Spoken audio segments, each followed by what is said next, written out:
anti-inflammatory medications. One of them is ibuprofen. You have your ibudol, ibumol, ibu whatsoever you call it. You have your diclofenac and a lot of other painkillers you take. Majority of the time, people feel paracetamol is too mild. This my headache is not paracetamol type, so let me get ibuprofen, let me get diclofenac and the rest of them. Each of these painkillers you take and you keep taking them repeatedly have a way of eroding the linings of your stomach. And once those linings of your stomach are eroded, that is the ulcer being caused there. This ulcer can actually degenerate to the point that the intestine can get perforated, or the stomach lining can actually get perforated, leading you to surgical procedures in trying to manage this disease. It can actually be that serious.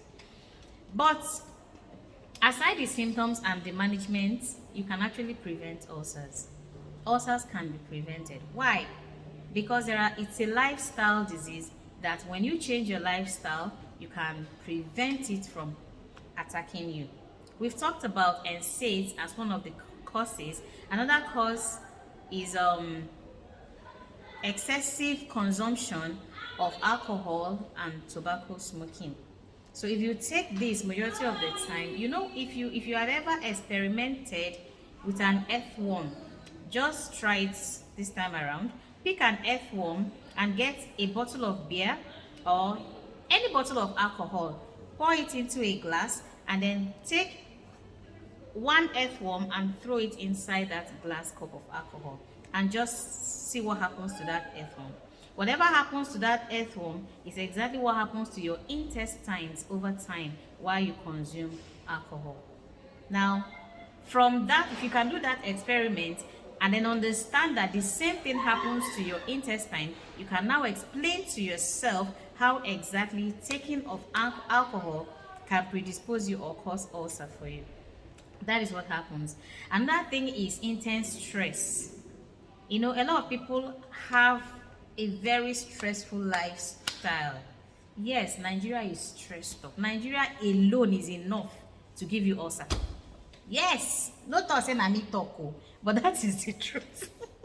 The stress of Nigeria alone is enough to give you ulcer. Psychological stress, physical stress, emotional stress. In fact, it is just too much. Even the mental stress.